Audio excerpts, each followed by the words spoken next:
एक सुबह अपना नित्य कर्म करने के बाद छोटा भाई बड़े भाई के घर निकला। लोभी और लालची बड़े भाई ने उसे खूब प्यार किया और कहा, इतने दिन तुझे देखा नहीं, देखकर लगा कि बीमार पड़ गया है। मैं तो तुझे देखने आ ही रहा था। छोटे भाई ने सिर हिलाकर कहा, नहीं, बीमार कहा। आजकल तो काम से फुर्सत नहीं मिलती, कभी बाजार, कभी कहीं। अच्छा, अंदर आ जाओ, तुमसे कुछ खास बात करनी है। बड़े भाई ने छोटे भाई से कहा। छोटे भाई ने मन ही मन सोचा, इन्हें तो कभी ऐसा अंदर आओ, बैठो नहीं कहा था। इनकी नीयत जरूर खराब है। नहीं, मैं यही बैठूंगा। छोटा भाई सीढ़ी पर बैठ गया। बड़ा भाई भी छोटे भाई के पास आकर बैठ गया और धीरे से पूछा, भाई, इतनी सी तुलाधार में चांदी के सिक्के कहाँ से लाए? तुम्हारे पास तो और भी चांदी के सिक्के हैं। छोटे भाई ने उसकी बात को हल्के में लिया और हंसकर बोला, मेरा बूढ़ा बैल गौशाला में देखा था ना, कितने दिन हो गए थे। मैंने उसे जमींदार गांव ले जाकर काट दिया। सभी को बैल का मांस महे में बेचा। उसी के पैसे हैं ये चांदी के सिक्के। इतना कहकर छोटा भाई हंस पड़ा। बड़े भाई और उसकी पत्नी ने भी सलाह की। उन्होंने भी जमींदार गांव ले जाकर बैल काटने का निश्चय किया।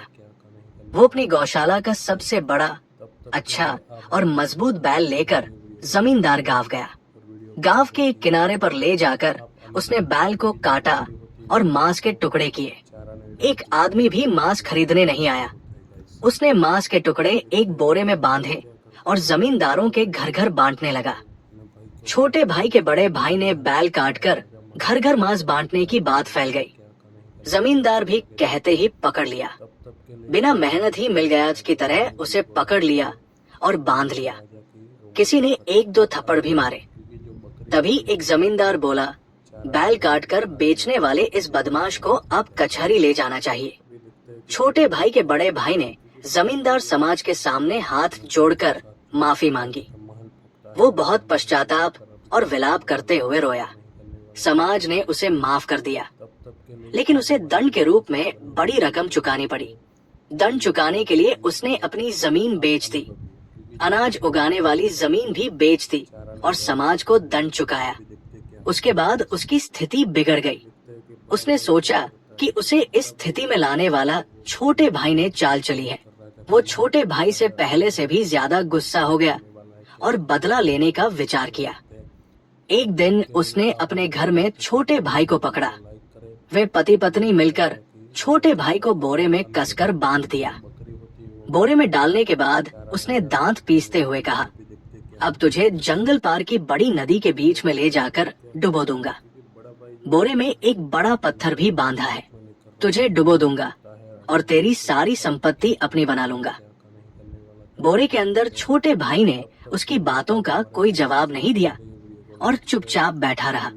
उसका बड़ा भाई थोड़ी थोड़ी देर में बड़बड़ा रहा था। बोरे पर एक रस्सी बांधी। उसकी पत्नी ने बोरा उठाने में मदद की। उन्होंने छोटे भाई को बोरे में उठाया और बड़ा भाई जंगल के रास्ते पर चल पड़ा। चलते चलते वो थक गया और बिल्कुल थक गया। मुश्किल से उसने जंगल पार किया, लेकिन भाई को नदी के बीच में ले जाकर डुबोने की हिम्मत उसे नहीं हुई। उसने बोरा एक पेड़ की टहनी पर रखा और लंबी सांस ली। उसे भूख भी लग रही थी। उसने सोचा कि पहले खाना पकाकर खा ले, उसके बाद ही नदी में डुबोएगा। वो किनारे की ओर चला। नदी के किनारे उसने एक चूल्हा बनाया और खाना पकाने लगा।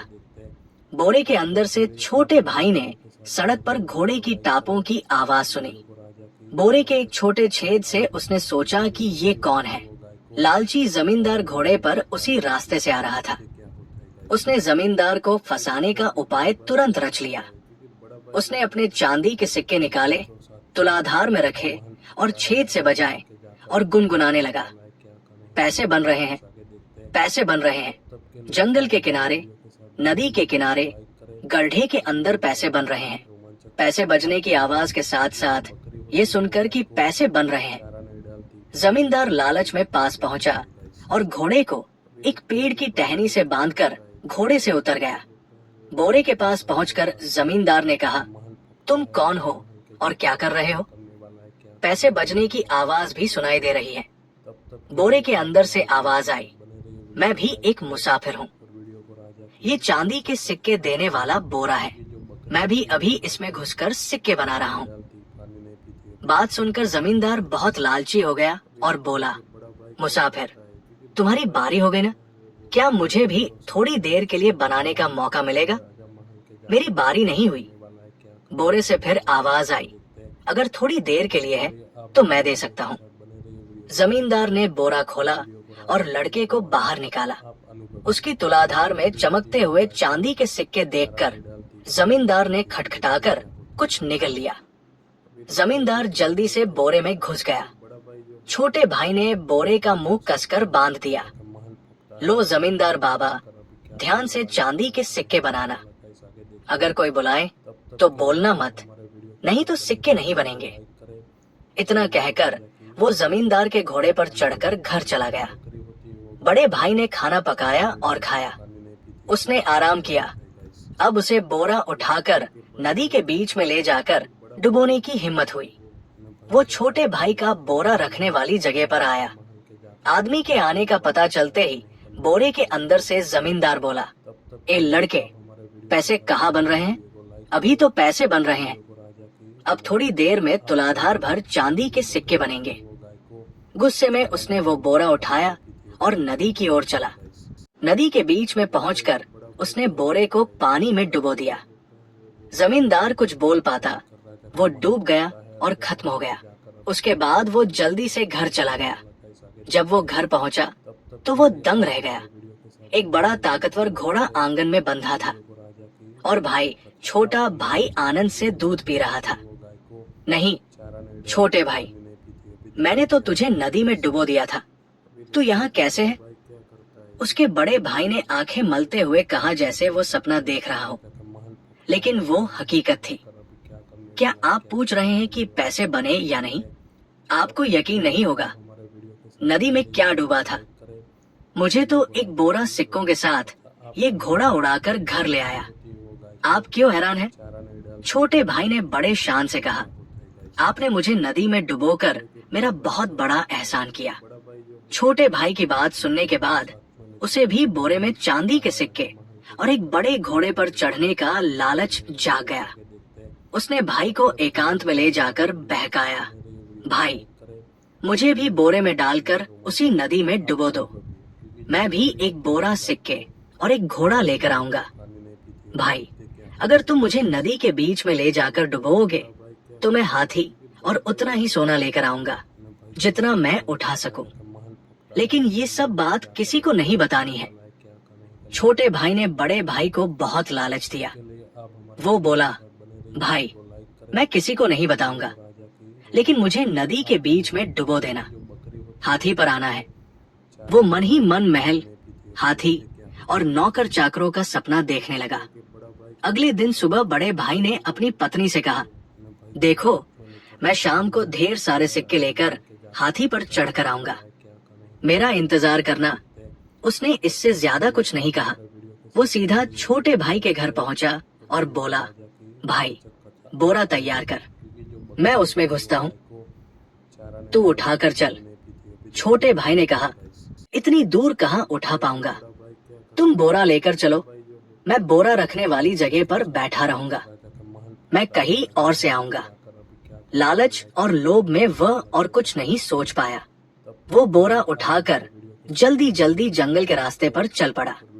थकते थकाते वो उस जगह पहुंचा जहां छोटे भाई को बैठाया था। उसका घोड़ा भी पास ही था। उसने बड़े भाई को बोरे में डाला। बोरे का मुंह कसकर बांधा। बोरे के निचले हिस्से में एक पत्थर भी बांधा। मुश्किल से उठाया और नदी के बीच में ले जाकर डुबो दिया। छोटे भाई ने बड़े भाई को पानी में डुबोते हुए कहा, अंतिम विदाई। भाई, तुम अब हाथी पर स्वर्ग में ही चढ़ पाओगे। मुझे बहुत दुख हुआ, मन न चाहते हुए भी मुझे तुम्हें मारना पड़ा। मैं क्षमा मांगता हूँ। बोरे के अंदर से बड़े भाई चिल्लाया, इतना बड़ा धोखा, तुझे जरूर पाप लगेगा। छोटे भाई, छोटा भाई हंस पड़ा, भाई, धोखा नहीं, बदला तुम्हें हमेशा लोभ ने पीछे रखा। मैं तुम्हें यहाँ नहीं लाया था, तुम खुद आए हो। अलविदा। उसने बोरा छोड़ दिया। बड़े भाई और पत्थर के वजन से वो बोरा डूब गया। कुछ ही देर में वो मर गया। भाई घोड़े पर चढ़कर घर लौट आया। अब उसके खिलाफ साजिश करने वाला कोई नहीं था। वो समाज में संपन्न और प्रतिष्ठित होकर जीवन बिताने लगा। उसकी भाभी जीवन भर इस इंतजार में बैठी रही कि उसका पति हाथी पर चढ़कर चांदी के सिक्के लेकर आएगा, लेकिन वो कभी लौटकर नहीं